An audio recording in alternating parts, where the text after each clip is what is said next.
canteen jug, or flask, a vessel of any kind. Fill it with your favorite liquid. I like coffee. And join me now for the unparalleled pleasure of the dopamine of the day, the thing that makes everything better. It's called the simultaneous sip. It happens now. Go.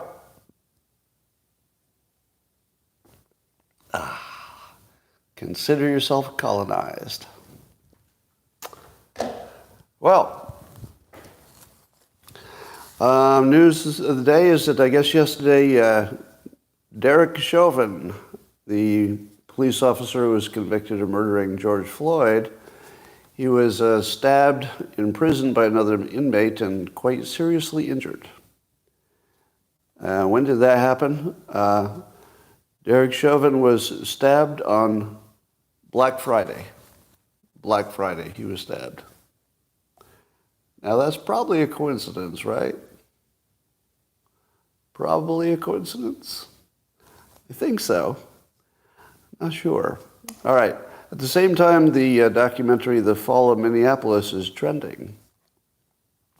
Now, The Fall of Minneapolis is the one that calls out the whole George Floyd hoax, because it's pretty obvious, I think, to objective people, he did not die from Derek Chauvin's actions, but rather from fentanyl.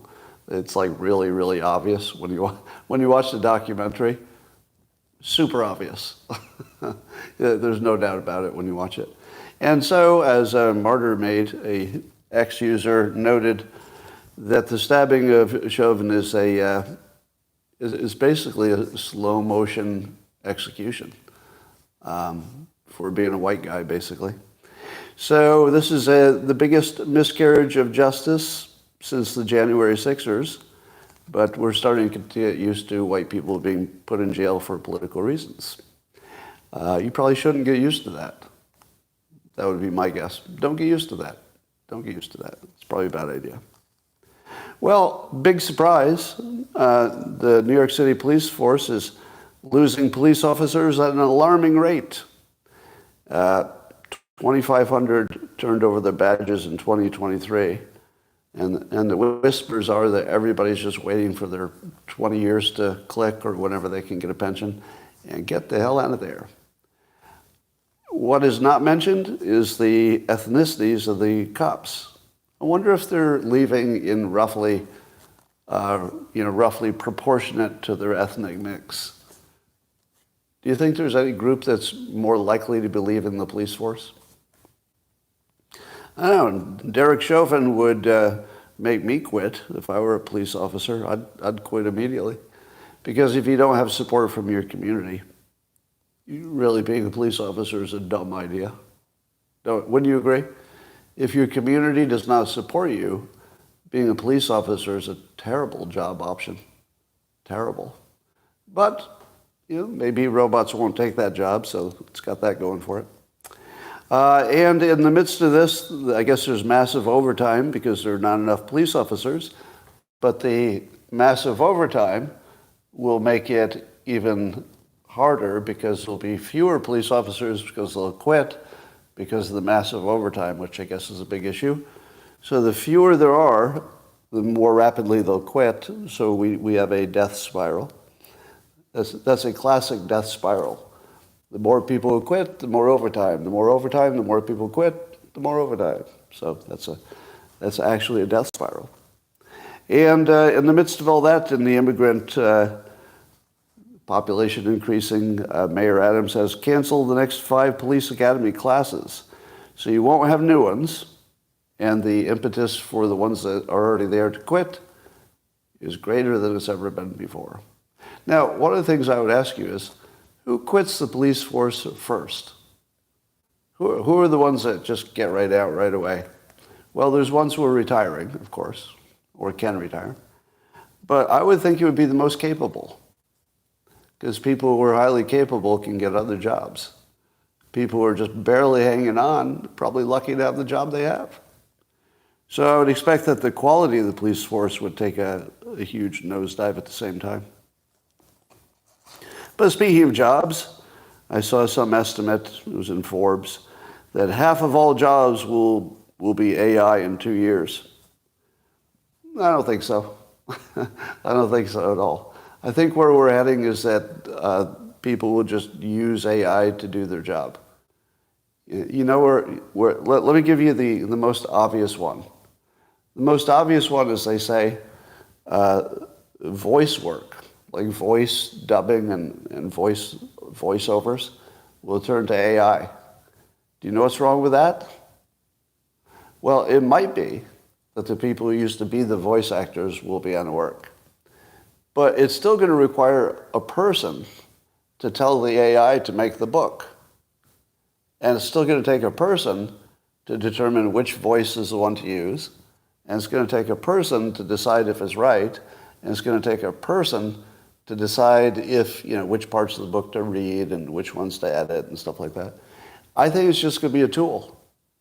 So it might be true that the voice person loses their job, but then they're just replaced with another human who has to manage the AI to make sure it does the right thing to make the voice recording. And I think that's the way it's going to go with all the jobs. There'll be some niche of jobs that definitely do go away, but then more likely we're just using it as a tool. Let's take one of the things on the jobs on the list of things that'll go away is cartoonist. Do you think cartoonist is going to go away? I don't know. Let's ask ChatGPT to write us a joke. Let's do this right now. Let's see. ChatGPT. Let's get a good joke going here. Can you tell me a funny joke? Sure. Why did the Scarecrow win an award? Because he was outstanding in his field. Scarecrow won an award because he was outstanding in his field. Does that sound like a... Yeah, that's the one. Got a chuckle out of you? Do you have a funnier joke? That one wasn't very funny. Sure thing. Why don't scientists trust atoms? Because they make up everything. Did she just say that scientists don't trust atoms? Well, why don't they trust me? Nope, not algorithms. Scientists don't trust atoms because they make up everything. It's a play on words. Anything else you'd like to chat about? Did you say that scientists don't trust Scott Adams? No, not Scott Adams. Scientists don't trust atoms. It's a joke about the smallest particles that make up everything. Anything else you're curious about? Are you saying Scott Adams is a small particle? No, sorry for any confusion. I was talking about atoms, not Scott Adams. Well, let's switch gears. Is there a specific topic or question you have in mind? My point is, I don't think it's going to be funny. I mean, I was funnier than the app just talking to it. Right? I was funnier than the app, and the app was trying as hard as it could to be funny, and I wasn't even trying. It was like, you can be funnier than AI without even much effort at all. Now, here's your lesson. Why was it funny when I was talking to it, but it wasn't funny when it told the joke? Well, it wasn't funny when it told the joke. Number one, you've already heard those jokes. Those are old jokes. Number two, AI can't read the zeitgeist. The zeitgeist is the sort of thing that everybody's thinking, but maybe they haven't said it out loud yet. You know what is the feeling everybody's getting? So, for example, if the news is causing people to have an anxiety or a feeling about something in particular, then a human humorist can feel that because they're part of the zeitgeist. And so then we'll make a joke about that, and you'll say, oh, that's new. That's just what I was thinking, and that's what makes it funny. But if AI just looks at jokes that have been told before by humans, which is currently how it learns, it's going to be a derivative, boring, ordinary joke that's been around 40 years. But I can tell a joke that wouldn't have been funny a week ago. Just think about that. I can tell you a joke that wouldn't have been funny 1 week ago. Right? Because I'm surfing the social feeling that the rest of you are feeling as well. So no, I don't think cartoonist is going to go away yet. And I would go further and say, again, that all art is dependent on the artist. Everything that you like about art, your art appreciation, is because of what you consciously or subconsciously think about the person who made it. It's not about the art. It's about the connection between the art and the person who made it. As soon as you take the person who made it out of the equation, it'll just lay there like a turd. There's a AI demonstration that was on X today. Somebody made it. It shows a lifelike singer. So the image is created by AI. It's not a real person. And this AI person is singing an AI song, which to me sounded like every Taylor Swift song I've ever heard. Did I like it? No. I also don't like Taylor Swift songs. I think that they're just very ordinary. Like nothing about a Taylor Swift song has ever interested me the least. But it might be because I'm not interested in Taylor Swift. Imagine if I were a 12-year-old girl. Would I be interested in Taylor Swift as an artist? Absolutely.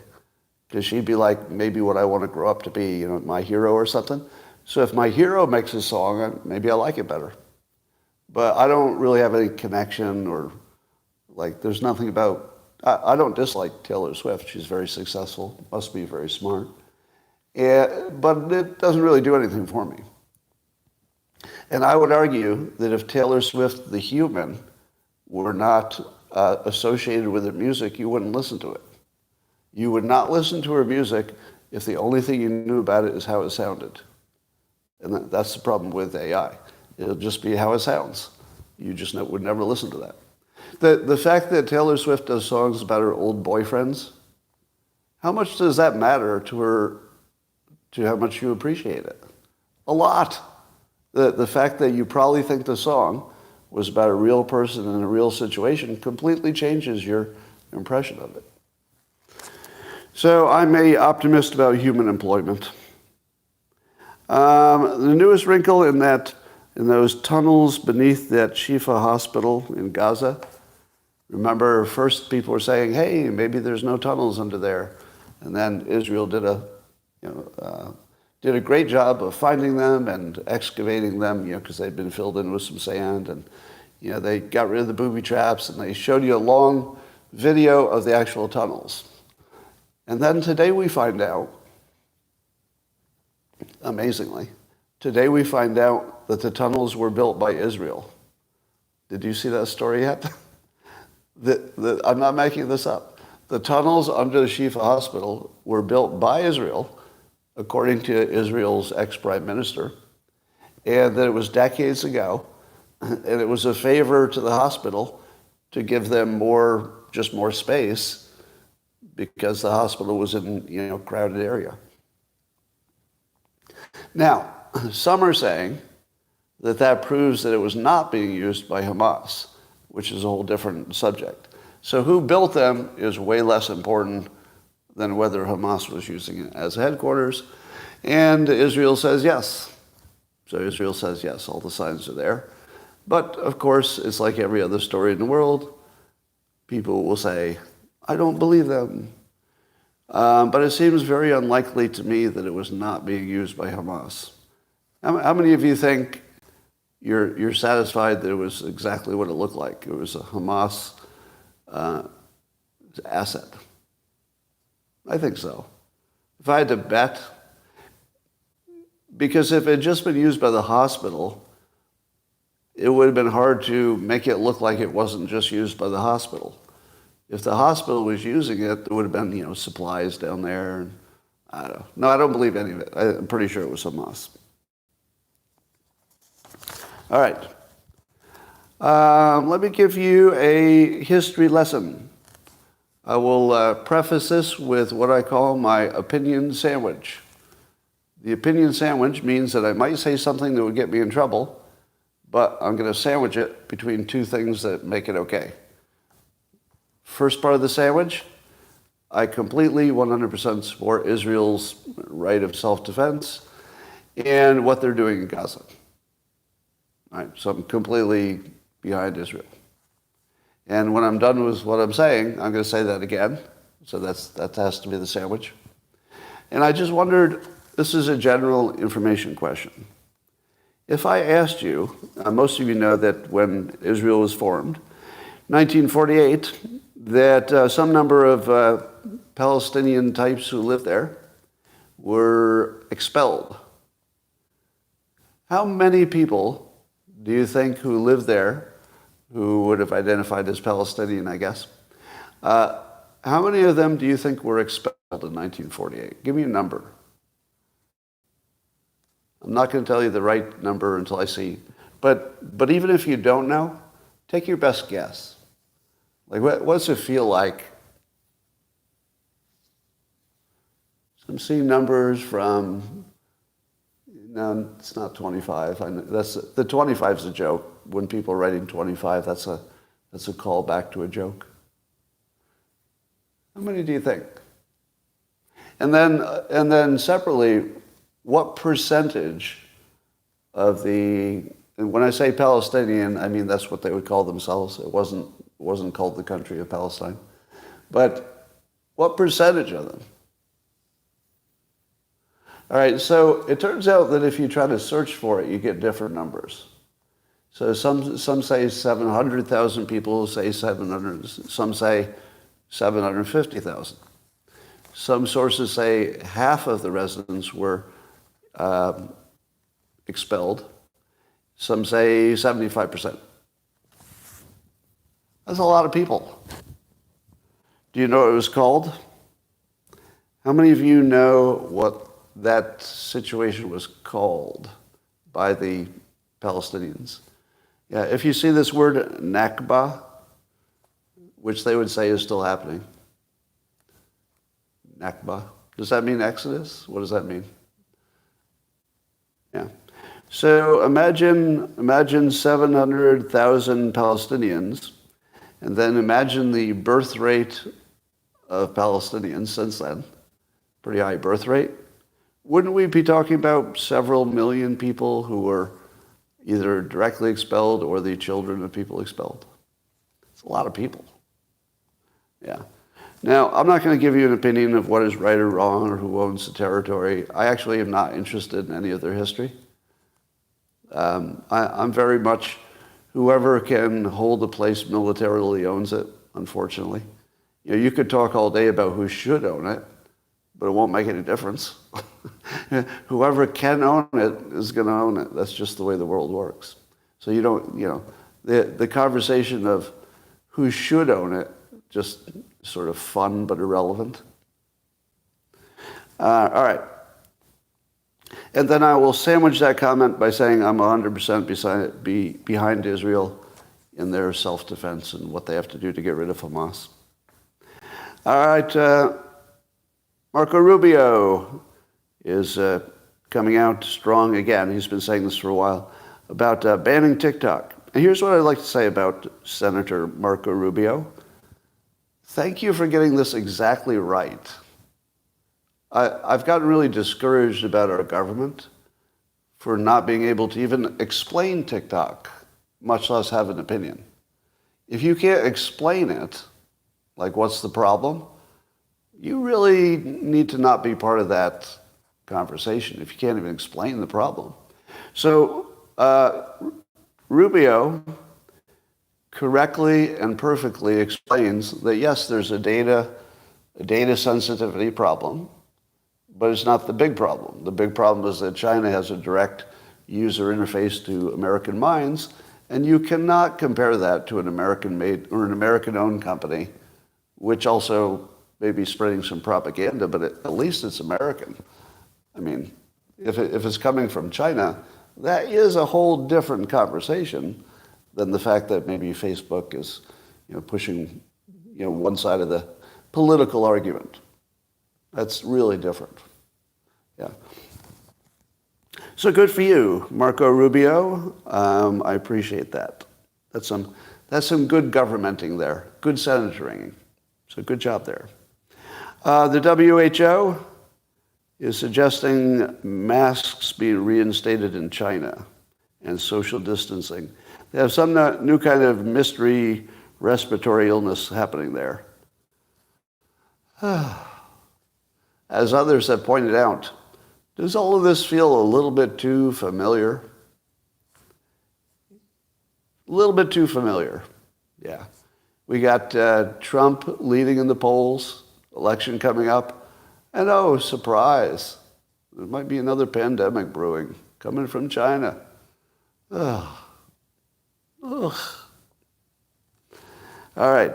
I don't know if you heard about this, but the Democrats have put out just before Thanksgiving a handy guide for responding to your crazy MAGA nonsense. That's what it actually says. I'm not saying that, the actual guide. Now, it's tongue-in-cheek, but it's also a little bit serious. It's a handy guide for responding to crazy MAGA nonsense. So I helpfully included the hoax quiz so that you could take that with you to your next family gathering. A lot of people said, who would tell people to argue with their family on a holiday? To which I say, I don't think that's going to cause you to argue with them. I don't think that's going to make the argument. So, anyway, that's happening. Politico sounding the alarm, as they like to say, when you talk about news stories. It's one way that the traditional news always says, somebody sounded the alarm. It's pretty cliche. But anyway, Politico is talking about Biden's poll numbers aren't just bad, they're getting worse. So now Biden is basically losing in every poll and most of the demographics. Although the demographic about losing the young vote is still not completely agreed on by all the pollsters. So there's a little disagreement on that. How in the world, how are the Democrats going to handle this? Do you think they're going to have to assassinate their own candidate? Here's the thing that comes to mind.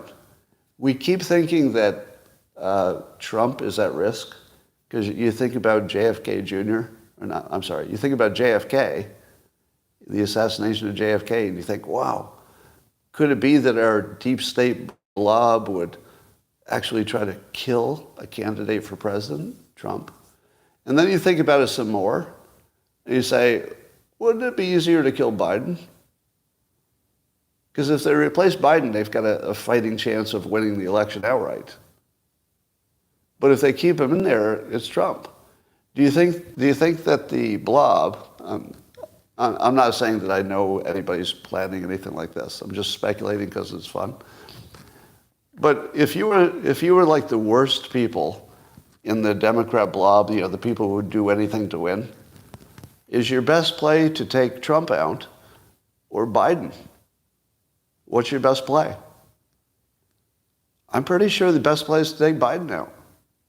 So you might have this weird situation, well, both, of course, but your weird situation that the Democrats might need to assassinate their own leader to have a chance of winning.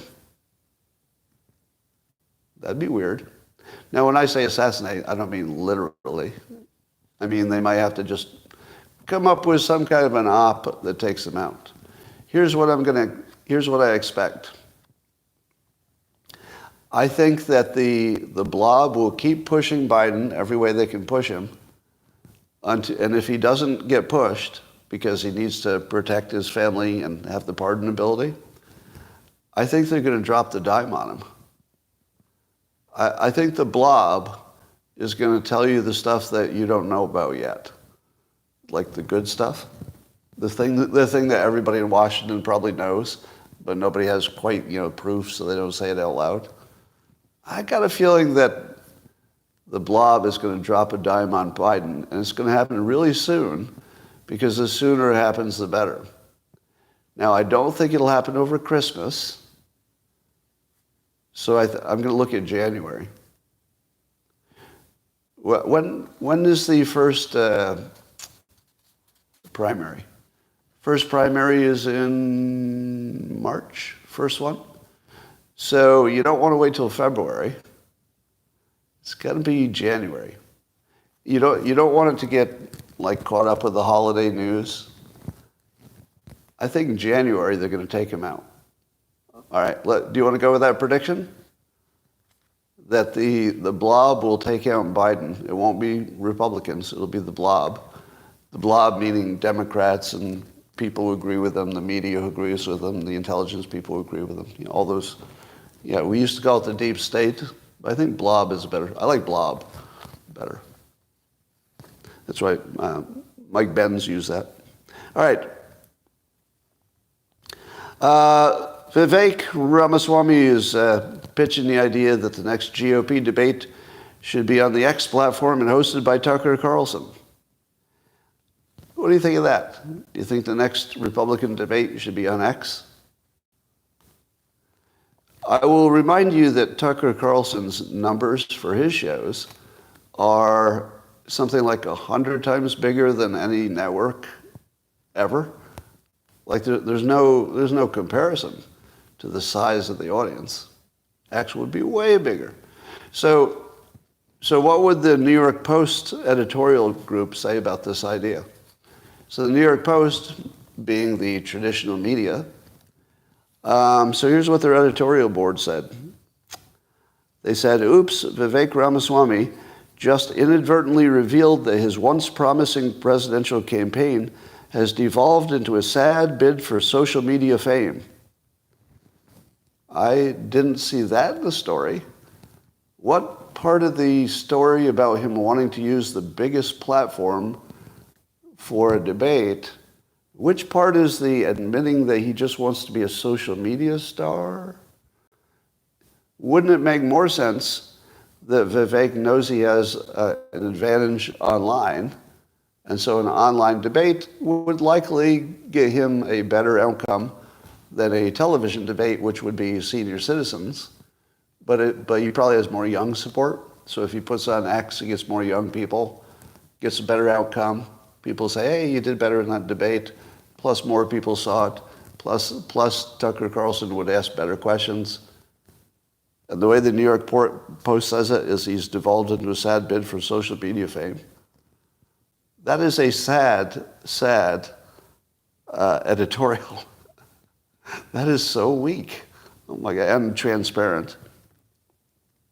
And then they say, to follow up their ridiculousness, the New York Post editorial says, sure, he claimed it would be a way to increase viewership, but you don't get a larger audience by making something harder to watch.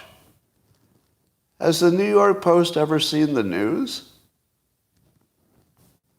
Does the New York Post editorial staff not know that Tucker Carlson's audiences are 100 times bigger than traditional media? What is the actual percentage? It's like 100 times bigger, right? We're not talking about two things in the same category. One's 100 times bigger. Yeah, I don't know if it's 100, but it's a lot bigger. It's not even close. Well, it's just shocking what you can put in an opinion piece. So obviously this is just more about the business model of the press. They want to keep it. All right. There was apparently some new UAP legislation that's brewing, which would add transparency to all the UFO claims. And it would be some kind of law that would allow the public to see more than we've seen so far. Now, everybody thinks that's a good idea, right? Everybody? Don't you think the public should know everything our government knows about UFOs?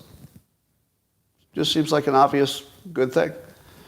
But it turns out that there are 4 Republican members of the Gang of 8, and this is the people who have classified intelligence. So these are the people who do know the secrets that you don't know. There are 4 people who know the actual secrets about the so-called UFOs, or maybe it's a new technology, and they don't want the public to know it. And as Vivek says, why? What do they know? Does it bother you at all that the people who know the most about it don't believe the public should be allowed to know? Let us speculate why that might be. Speculation number one. They believe there's something real, but there's not. That's a possibility, right? There could be 4 Republicans who believe there's really something there, and they don't want you to know because you might panic, right? So it could be they mistakenly believe something that's not true. There's a good chance of that, actually. Another possibility is that it's American technology, and we don't want anybody to know we have this American technology.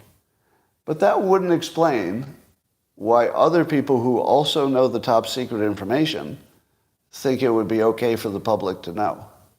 Can you see any scenario in which the reality of the UAPs is top secret American technology, and yet 4 people who know that would be willing to tell the public? I can't imagine anybody who knew that to be true, would want to tell the public about top secret military technology. That doesn't make sense. So I'm going to eliminate from the option set. I'm going to eliminate that it's American technology. Now, suppose we knew it was somebody else's technology, like Chinese technology. Would we not want to tell the public that? I feel like we might want to tell the public that because we told them about the spy balloons, right? It would just be another technology. Now, would it be because Americans would be too afraid of the new technology? Probably not. Probably not. So I feel like the best just guess of why there might be 4 Republicans who don't want you to know is that they don't know what it is. I think it's more likely that the 4 Republicans who want to keep it close to the vest still don't know if it's human technology or alien or what. And they'd rather just not take a chance. I don't know. What do you think? What do you think is the main reason that they wouldn't want to tell you? But other people who know the same information would be willing to tell you. I think it has to come down to whether you believe it's real.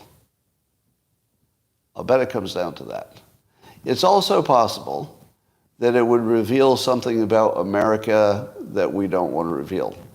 For example, we know there's one historical example where I believe it was the CIA, and it's in writing, that somebody in the CIA once specifically recommended planting fake UFO stories to divert from the real things they were doing. So we know that happened, at least as a suggestion, once in history. So it's not like it's unheard of or crazy. So here's my other hypothesis, that there are at least 4 Republicans who know that our intelligence agencies plant these stories intentionally. And they may not want to take that tool away from the intelligence people because maybe sometimes planting a fake story is just what you need. Maybe. I don't know. Yeah, they do. It does look like an intentional distraction to me. That's what it looks like. So I'm going to go with, we'll never know probably, but I'm going to go with there are 4 Republican candidates who know it would reveal something about the way we operate that would be unproductive. Something about the way the government operates and informs its citizens that's so unsavory that it's maybe better we didn't know, according to some people.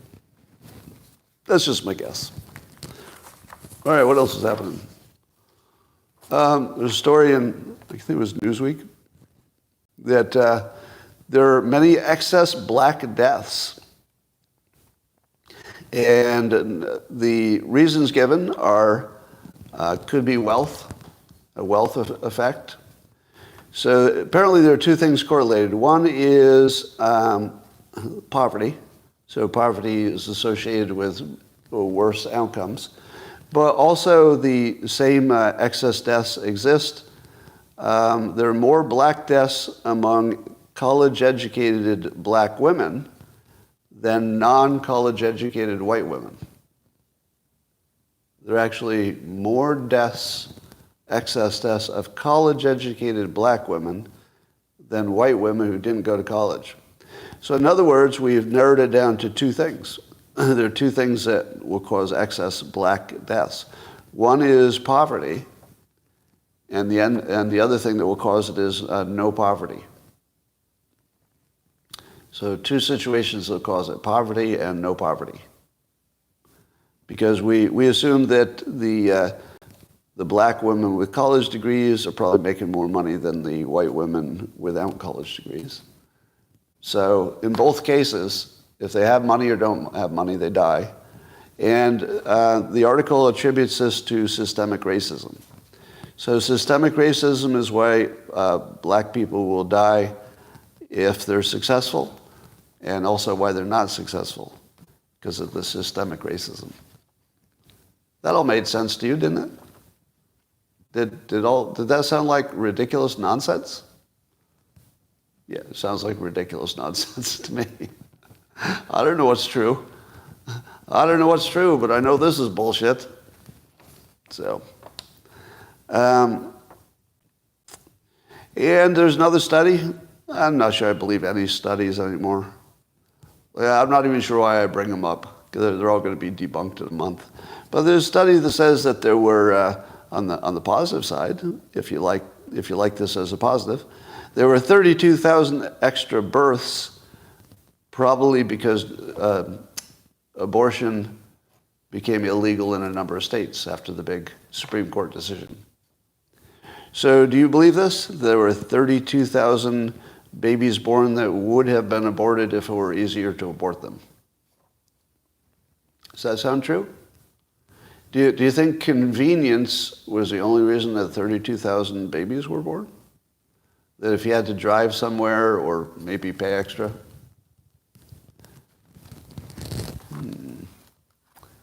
Seem to have a little problem here with one of my devices. One of my devices appears to be underpowered, which I'm going to fix while you watch. Going in. Yeah, fixed. All right. So, and then other people are saying this is good news. Is it good news? Is it good news that these babies who would have been aborted were born?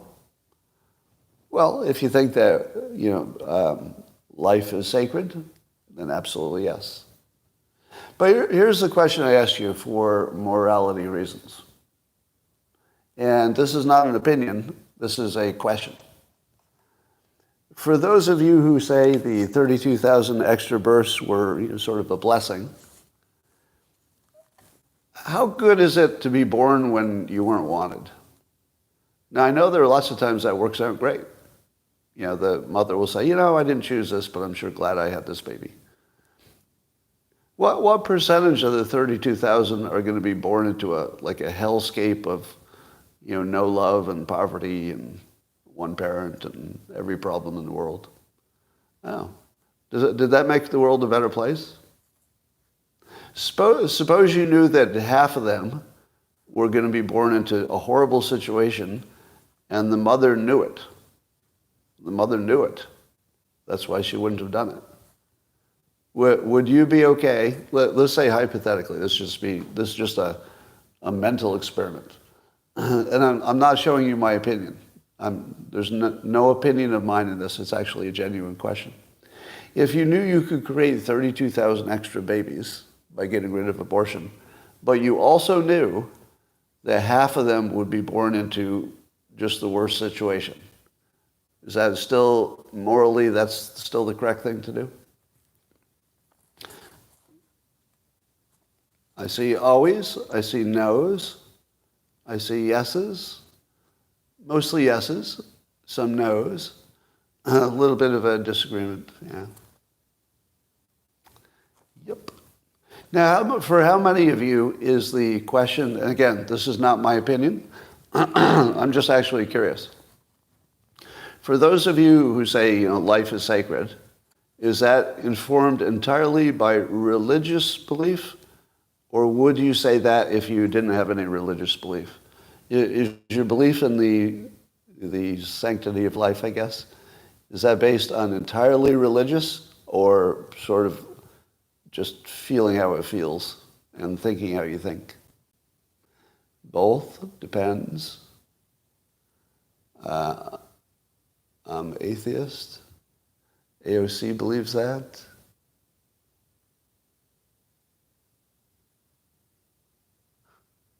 We've got an anti-Semite here.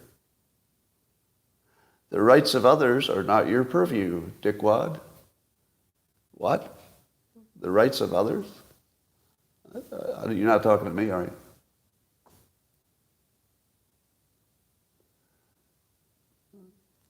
you?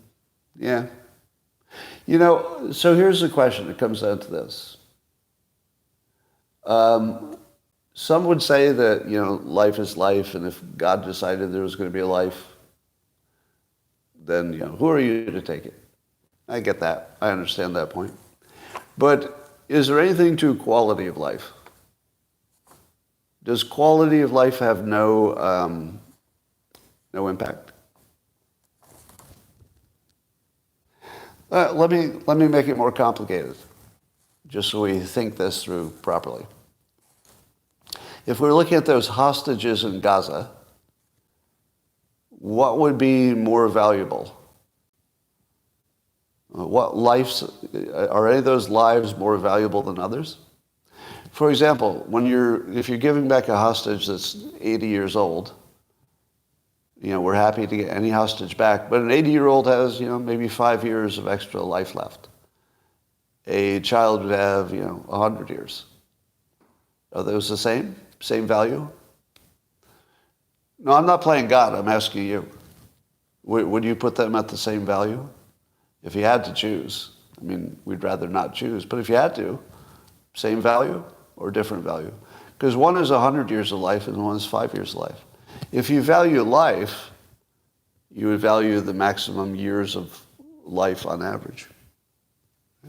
So I don't have an opinion on that. I'm just asking you if you do. All right.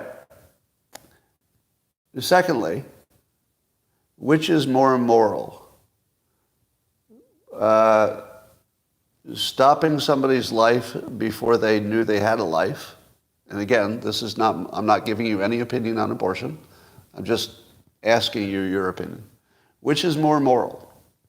To stop a fetus from growing, you would call it murder, some would call it an abortion. Is that worse if you knew the person was going to be born into a life of misery? Would it be better for someone who's never even understood that they're alive, they don't even know they're alive, they have no conscious understanding of even being alive, would it be better to stop that if you knew they were going to be born into misery? Which is more ethical? Is it more ethical to create a life of misery or to prevent a life of misery before anybody even knew they had a life at all?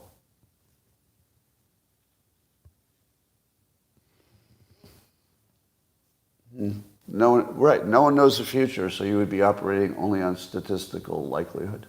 That is correct. So you would have to make a statistical choice. But that doesn't really change the equation too much. How would you know? No, it's not about knowing. It's about statistical likelihood. So if you've got, let's say, a mother who has no employment possibilities, is single, maybe is addicted to drugs, whatever it is. But I think you could pretty well determine which ones are going to have a tough time with it. And does it matter that you would only be right 90% of the time? Would that change your decision? Well, 10% of the time it would be a good life. Is that the way you think about it? Now, don't give me the Kobayashi Maru of they should just not get pregnant. Like, we all get that. But, once you are pregnant, how do you make the decision? Chaos Corner says, you're lost in the woods, Scott.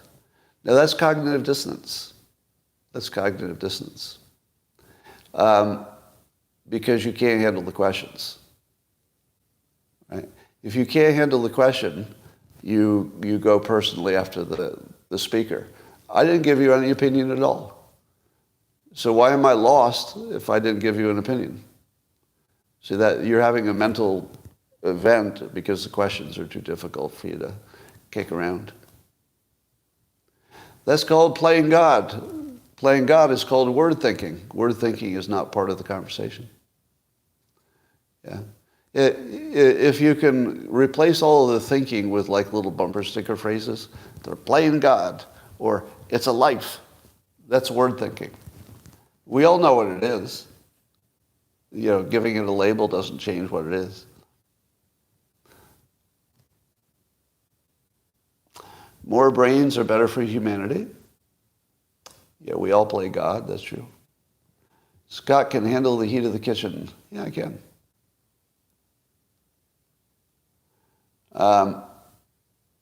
You're only playing God when you do nothing? What?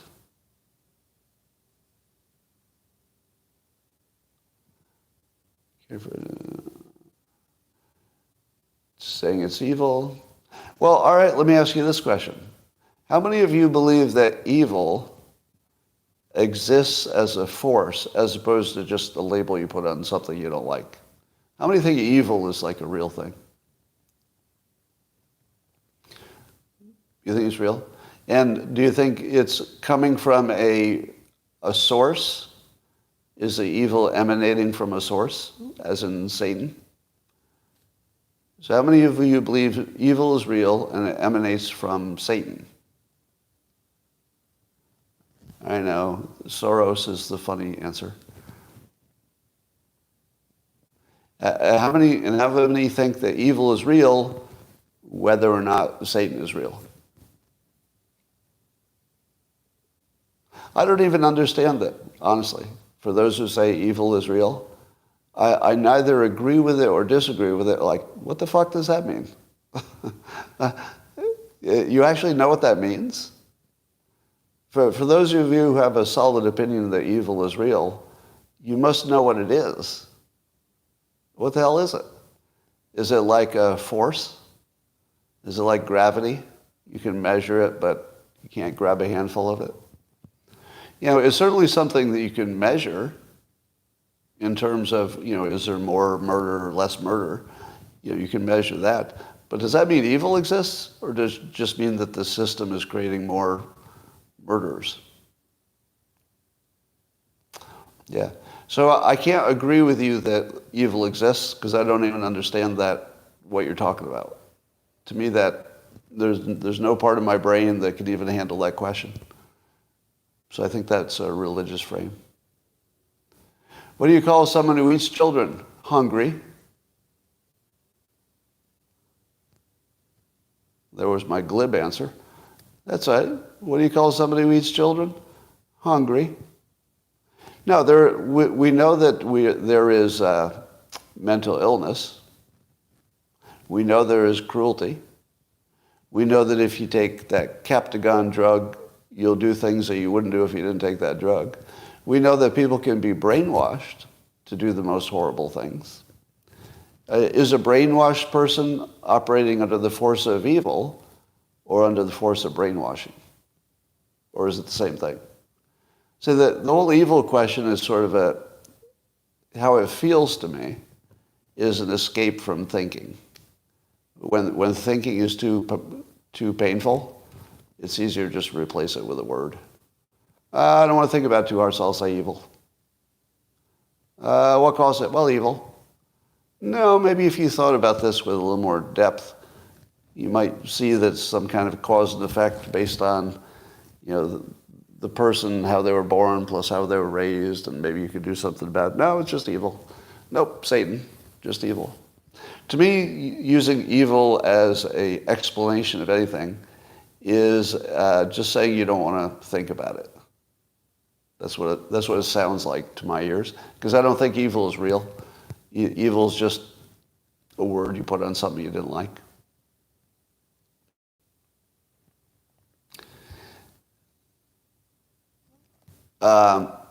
Evil is a summary. Evil is an adjective. Disagree. Well, if you have a religious interpretation, then you would disagree, of course. Do you think good is real? No. No, I don't think there's good and evil. I think there's just what people do. And then we put labels on it after the fact. Because I believe in cause and effect. So, well, let me put it in this. Let me ask you this question. Here's a religious question for you. Do you have to believe that free will exists in order for evil to exist? I don't know the answer to this question. Can you have evil if there's no free will?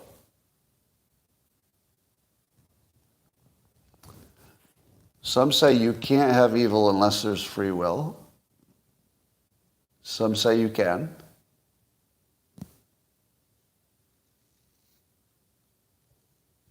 Yes? Okay. So free will to me is to my satisfaction, it's been proven scientifically to not exist. So I think science has proven that free will is imaginary. And if free will is imaginary, then evil doesn't make a lot of sense to me. It's just cause and effect. So let me tell you why I see it.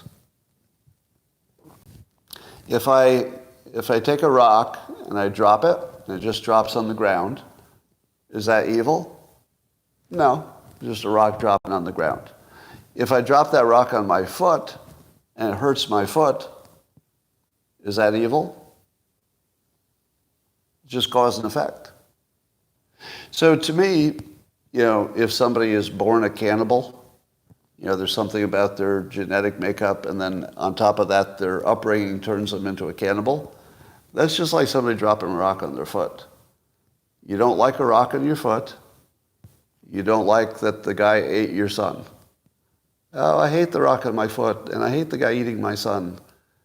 But it was just cause and effect. Gravity caused the rock to go down. Genetics plus environment caused the cannibal to eat your son. Well, this is interesting. Why do I have the power plugged in and YouTube says it's going to quit? I guess some kind of a power issue here going on. I don't know what it is. All right, well, anyway, I think I'm done. YouTube, thanks for joining. It's kind of a slow Saturday after Black Friday. And we'll have lots more interesting news another day. But I don't think this weekend is going to be a big news day. Thanks for joining, YouTube. Talk to you tomorrow.